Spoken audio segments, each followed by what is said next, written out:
algumas reflexões, alguns fios que a gente vai puxando aqui. Estou pensando, é muito interessante, eu gosto muito de ouvir a Cláudia e me identifico um bocado assim também, que ela veio trazer a história dela, eu trago um pouco da minha, de que a Cláudia um dia me liga, Ricardo, eu tenho uma doutoranda lá que eu queria que você trocasse a ideia, tal de Anier aí. Né? E é legal estar aqui do lado dela hoje, passou um tempo, e me fez pensar uma coisa, aí eu olho para o outro lado, né, que tem uma coisa muito importante que aconteceu comigo, foi o dia que eu assisti a Cida falar, e que a Cida me ensinou, que ela falou isso aqui de novo hoje, de que medicalização, sempre que você reduz um processo coletivo, é um processo individual. E é um pouco do fio que eu vou puxar, né, quer dizer, os processos de medicalização têm a ver com esses problemas que são da coletividade, do coletivo de alunos, né, e do encontro desses alunos com esses professores, que algo não se realiza e se reduz isso a, por exemplo, um problema no cérebro ou um problema na psique. A medicalização você pode fazer com discurso que não precisa ser necessariamente biomédico. Queria um pouquinho pegar da coisa do risco, que é um debate muito interessante, queria marcar aqui para os profissionais de saúde, talvez. A gente está usando a palavra risco sem o menor cuidado. Tá? A gente está usando assim, igual chiclete, essa coisa. Não, beleza, podemos falar de risco. Risco é uma palavra que vem ali, acho que do século XVII, da indústria de seguros, né, da Inglaterra, que seguros têm necessariamente a ver com risco, e só há menos de um século é trazida para o campo da saúde. Em que contexto?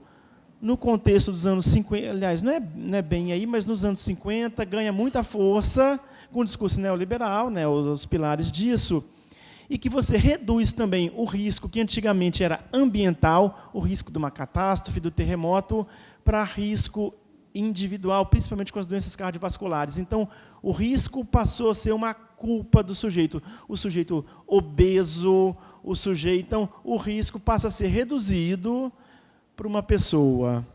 Né? Então, a gente está atento quando a gente usa a palavra risco, porque a palavra risco coloca na gente na obrigatoriedade de tomar uma ação, de fazer uma intervenção. Uma outra pontuação que eu quero fazer é o seguinte... Elaine saiu? Tá.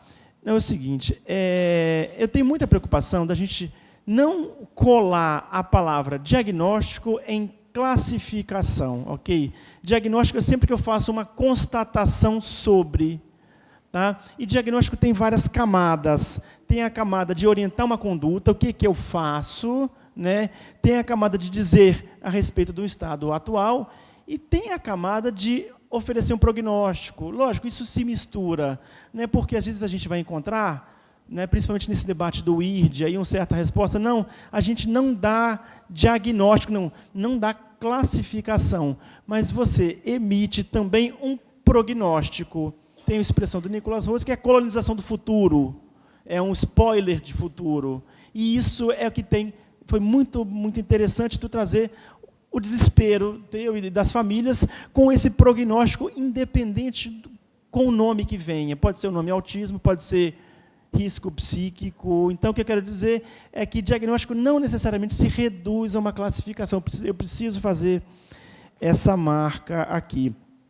Só também para a gente poder abrir para o debate, tem um relato, tem um artigo lindo da, acho que é Catherine Runswick Cole, do pessoal da Inglaterra, que ela é mãe de uma pessoa com autismo e é pesquisadora, ela vai falando dessa divisão dela, dessa ambiguidade dela, e ela fala assim, muitas vezes eu escutei de várias mães de pessoas com autismo, o autismo roubou meu filho.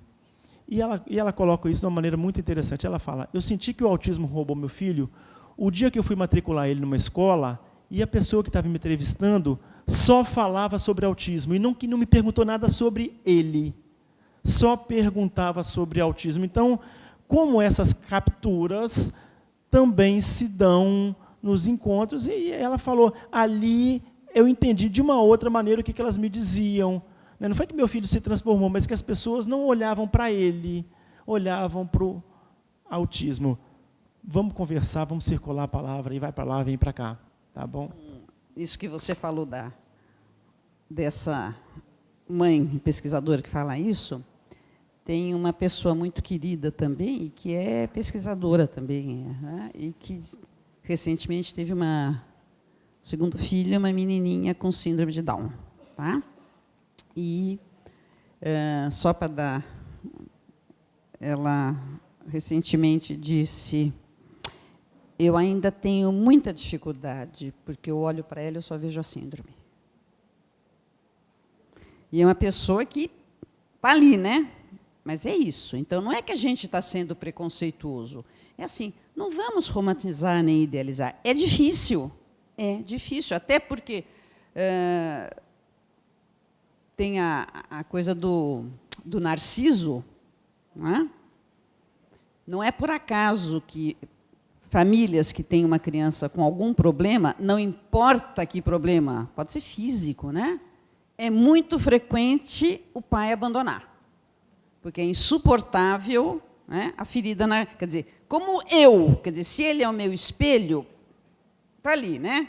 Então, eu não aguento ficar perto. E, geralmente, é o pai que abandona, né? E fica. Então, é só para situar que é realmente muito difícil. Então, não dá para idealizar, quer dizer, a gente tem que respeitar a dificuldade, acolher, mas não dá para idealizar, dizer, olha, não é fácil, né? E fazer uma crítica ao precoce, eu tenho uma birra com o precoce, eu tenho algumas birras, né? O meu precoce, quer dizer, se é precoce, está fora do tempo. Ou está no tempo certo, é no tempo adequado, ou foi fora de tempo. Então, eu não quero nada precoce, né? Nem parto precoce, quer dizer, não pode fazer nada, nem ejaculação precoce, muito bem dito. Não é para ser no tempo certo. Quer dizer, o diagnóstico é no tempo certo, outra palavra também que eu tenho birra é estimulação, né? Não me estimula, tá? Vive comigo, brinca comigo, fala comigo, me olha, mas não me estimula. Porque a vida não é assim, agora eu vou te estimular, meu filho, não. Eu vivo com você, então, né? Então eu tenho umas birras, mas eu explico as minhas birras. Né? Então, eu acho que passa por essas questões, né? E quando se fala, o Ricardo estava falando do risco, né? O risco, até o DSM-5, era um risco no conceito de saúde pública. Quer dizer, ele foi apropriado antes um pouco pela clínica, mas ele é um risco coletivo. Quando você fala de risco, eu não estou falando você tem um risco, eu estou falando, até porque em estatística não tem o individual. Mas ele surge na medicina no campo da saúde pública, né? E ele é um indicador de. Aí ele passa a ser apropriado com a história da hipertensão, da obesidade, vai. E aí, com o DSM-5, se o DSM-4 incorporou o espectro, o DSM-5 ele pega o risco. E aí você tem o risco de ter psicose. Tem? Tem o risco de... Quer dizer, o risco está explícito no DSM-5. Você tem o risco de tudo, né?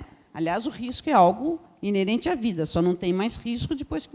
Também não sei se depois que morre não tem mais rico, né? Não me atrevo a dizer.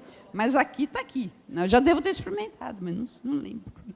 Mas, enfim, eu acho que é uma apropriação de alguns conceitos e confusões que se fazem, que eu acho que não são por confusão.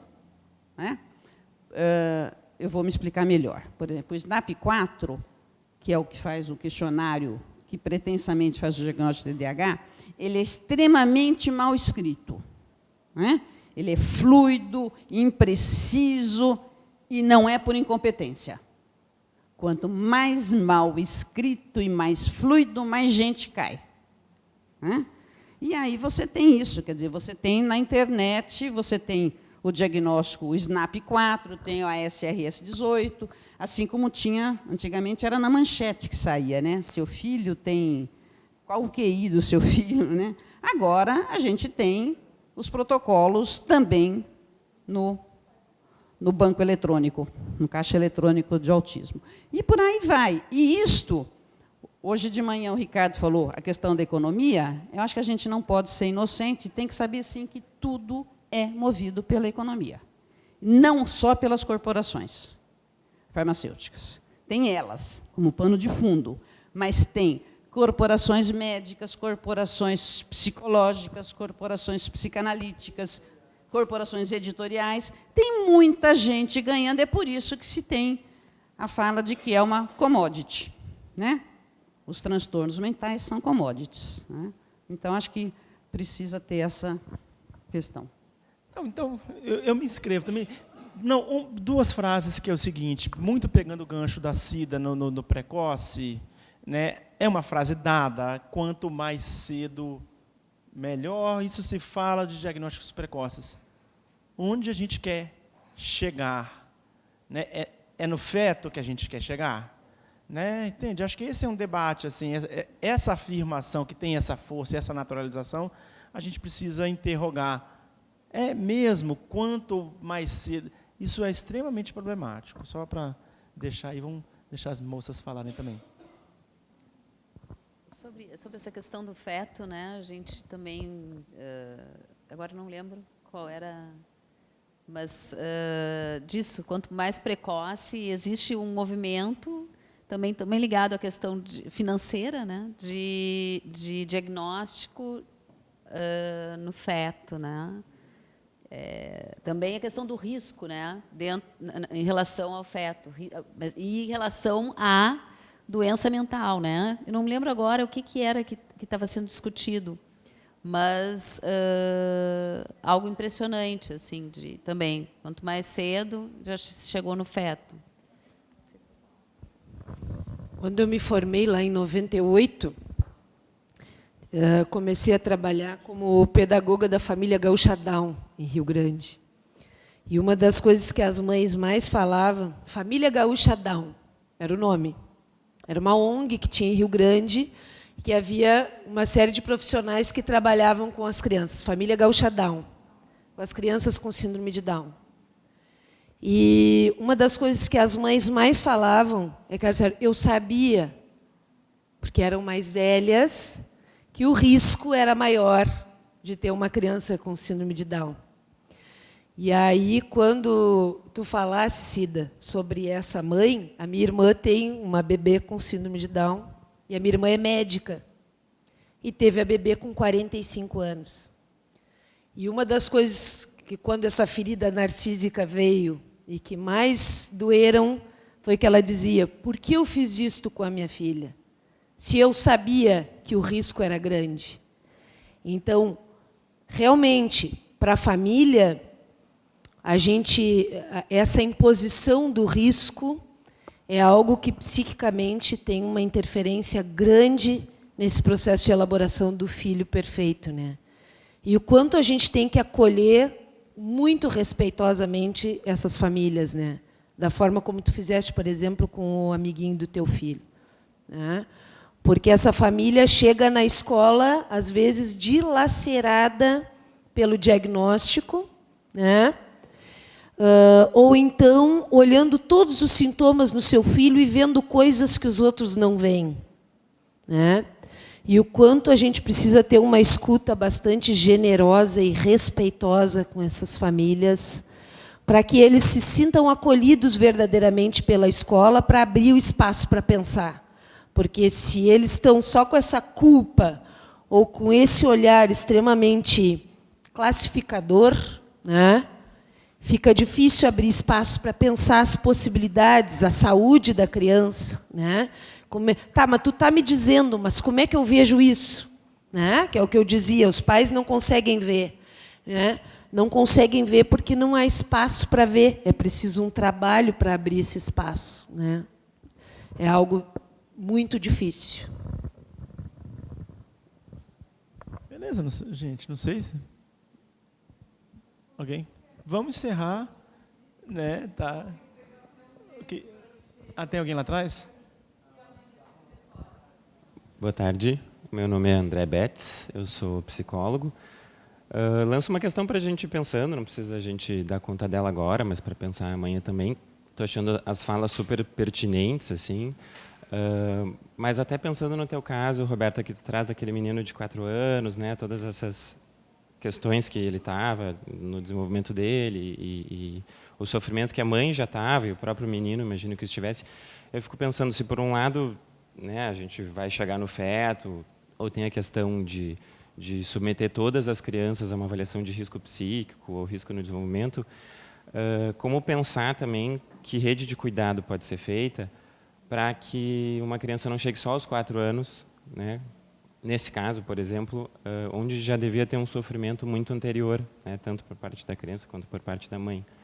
Então, para que seja algo, como se diz também, de uma intervenção a tempo, e não precoce, mas que, né, também não crie falsos positivos ou falsos negativos, enfim, não crie uma patologização ou uma classificação exagerada, mas que não deixe de se olhar para quando, de fato, tem algo, né, que merece uma atenção, um cuidado, um apoio, enfim.